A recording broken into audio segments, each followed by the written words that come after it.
The following documentary is based on verified historical data, first-hand accounts, and primary sources. Every effort has been made to ensure accuracy through the use of official records, archival materials, and scholarly research. Technical details, quotations, and descriptions are drawn from wartime production records, military intelligence reports, and reputable historical analyses related to World War II industrial mobilization. However, some scenes are presented as dramatizations grounded in documented context rather than verbatim transcripts. This production is created with respect for the people, events, and legacies it depicts, and aims to preserve history with authenticity and integrity. Berlin, 1943. A single desk lamp illuminates the paper in Admiral Wilhelm Canaris's hands. Outside German military intelligence headquarters, the city is darkened by blackout curtains and the distant rumble of Allied bombs. But the revelation on his desk is more earth-shaking than any explosive. The reports describe an American factory in Michigan that is retooling at an astonishing pace, already turning out multiple B-24 Liberator heavy bombers per day, and, according to forecasts spreading through neutral capitals, on track at peak to complete roughly one bomber every 63 minutes. Each of these bombers is a complex four-engined Goliath, often cited as comprising over 1 million individual parts. Counts vary by source. To Canaris, a seasoned spy master, the numbers sound like fantasy. He wonders, could any nation truly build warplanes like clockwork? His aides have cross-checked what they can. Multiple channels from Stockholm to Spain carry the same theme. A colossal assembly hall, nose-to-tail Liberators under construction, a moving line like an automobile plant. The Admiral takes a breath. If even half of this proves true, Germany's prospects are grim. He also knows how such news will land with the Nazi leadership. In a war where information is power, the most frightening data can be the hardest to believe. Part 1. Underestimating the American Arsenal, 1939 to 1941. At the outbreak of World War II, Nazi Germany prided itself on its well-oiled war machine. Early victories in Europe had been propelled by factories working overtime to supply the Wehrmacht and Luftwaffe.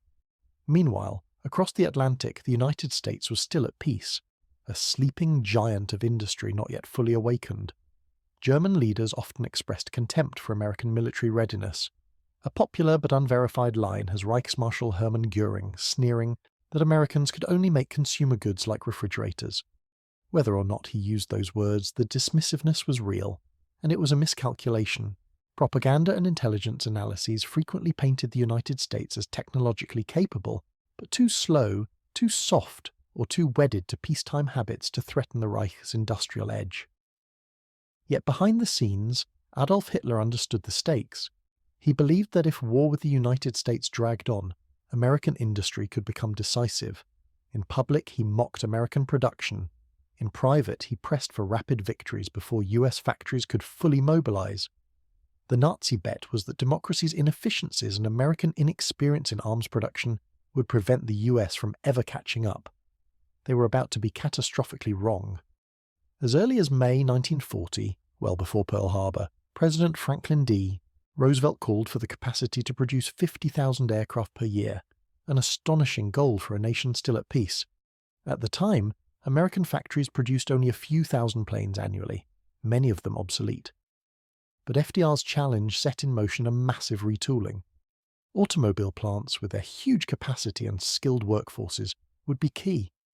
If car assembly lines could turn out millions of vehicles, why not airplanes? In cities like Detroit, assembly lines that once made sedans and pickup trucks began transitioning to tanks, engines, and aircraft components. American industrialists, engineers, and government planners forged unprecedented partnerships. Still, in 1941, much of this was promise and potential. When Japan attacked Pearl Harbor in December 1941, the United States entered the war, and the race against time truly began. Part 2. The Birth of Willow Run, Ford's Bomber Factory, 1941 to 1942. Even before the US officially entered the war, an audacious project was underway in southeastern Michigan. In early 1941, the US Army Air Corps approached the Ford Motor Company to apply mass production methods to the B-24 Liberator, a long-range heavy bomber designed by Consolidated Aircraft.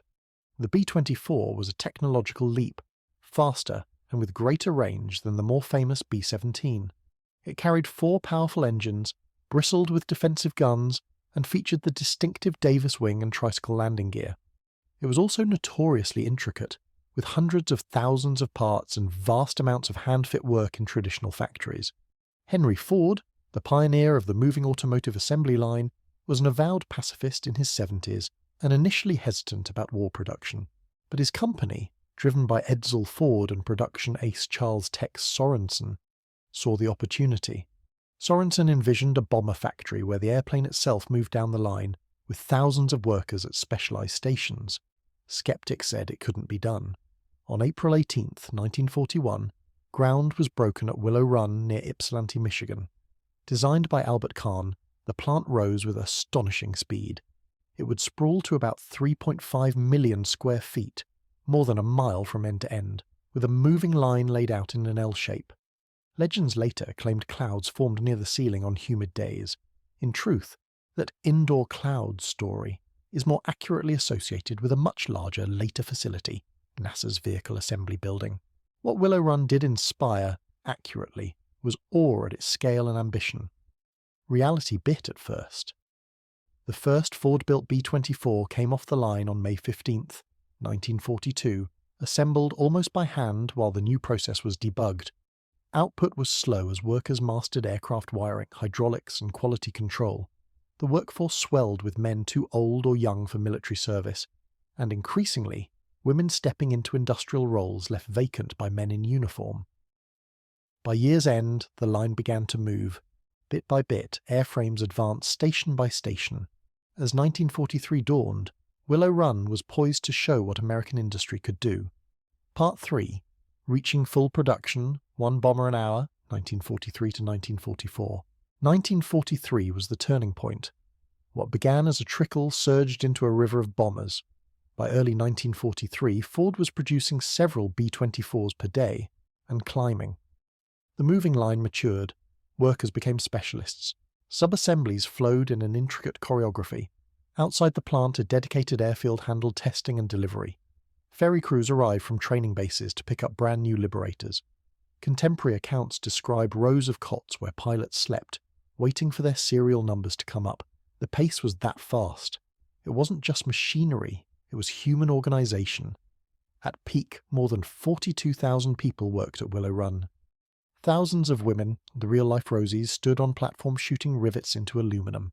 Black Americans worked as mechanics, assemblers, and drivers, and increasingly moved into skilled positions as labor needs grew, an integrated workforce that quietly rebuked Nazi racial theories. Ford's engineers constantly refined the line. Vast sub-assembly systems for wings, fuselage sections, turrets, and engines ran in parallel and converged at precise points. Parts arrived from roughly 1,000 suppliers, raw materials in at one end, finished bombers roaring out the other. By mid-1944, Willow Run hit the milestone that stunned the world, completing one B-24 approximately every 63 minutes, around the clock. April 1944 marked a peak month with 428 B-24s produced. By 1945, Willow Run was providing the majority share of monthly B-24 output, even though Ford's overall share across the entire program remained below half. When totaled over the war, Ford completed 6,972 B-24s at Willow Run and shipped additional knockdown kits that raised Ford's overall contribution to roughly 8,700 airframes. Part 4, German Spies and the Troubling Reports, 1942 to 1943. Throughout 1942 to 43, German espionage networks tried to gauge American war production, collecting shipping data, press reports, and traveller accounts from neutral countries. One senior Abwehr officer, Nicholas Ritter, had first-hand experience in the United States and followed US industrial mobilization closely. His assessments, along with others, pointed to a grim conclusion.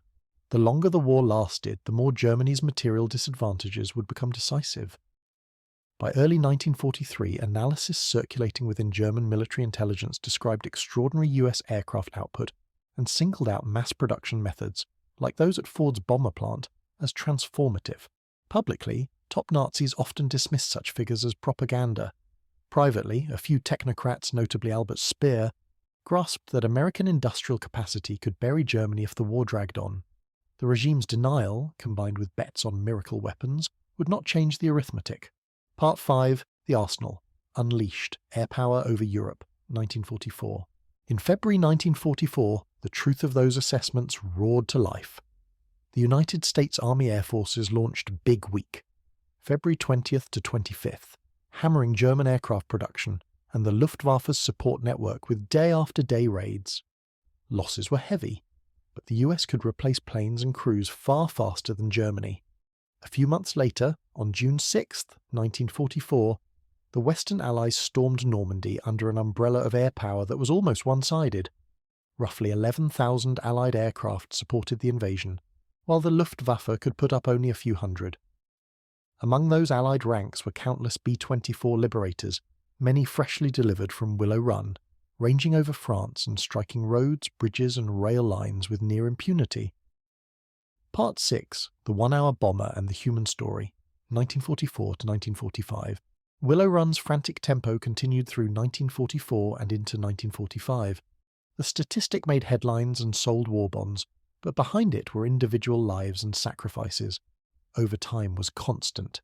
Accidents happened around heavy machinery and riveting guns. Yet morale ran high.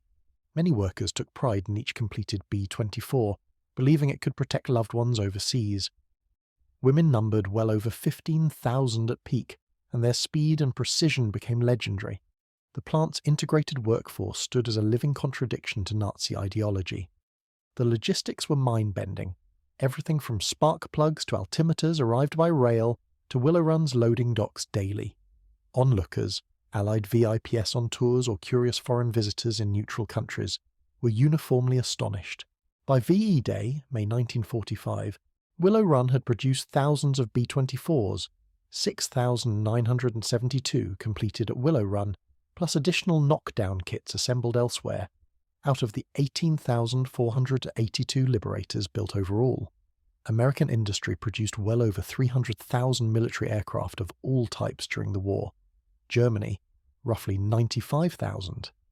The war, as Nicholas Ritter and others predicted, became one of numbers, and the numbers favoured the arsenal of democracy. Part 7. Legacy. The Echo of Thunder. When the war ended, the roaring line fell silent. Workers returned to civilian life or sought new jobs as contracts expired. The transition to peace was bittersweet. Pride in victory mixed with uncertainty, but the legacy endured. Willow Run proved that an open, free society, mobilized with common purpose, could do what authoritarian regimes thought impossible. The disbelief in Berlin back in 1943 was a testament to American ingenuity and scale.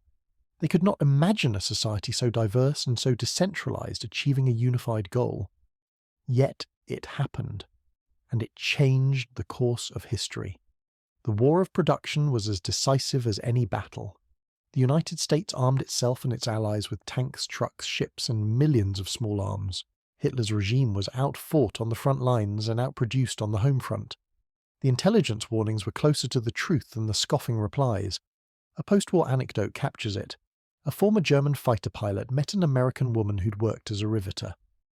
"How did you build so many planes?" he asked. She smiled. "We just went to work every day and did our job." The Allied victory was the sum of ordinary people's effort. Daily shifts, sweat and skill, one rivet and one bomber at a time. Decades later, the B-24's engines are quiet. But the memory of a bomber rolling off the line roughly every hour remains, a story of industrial triumph and a warning to any who underestimate free people united in purpose.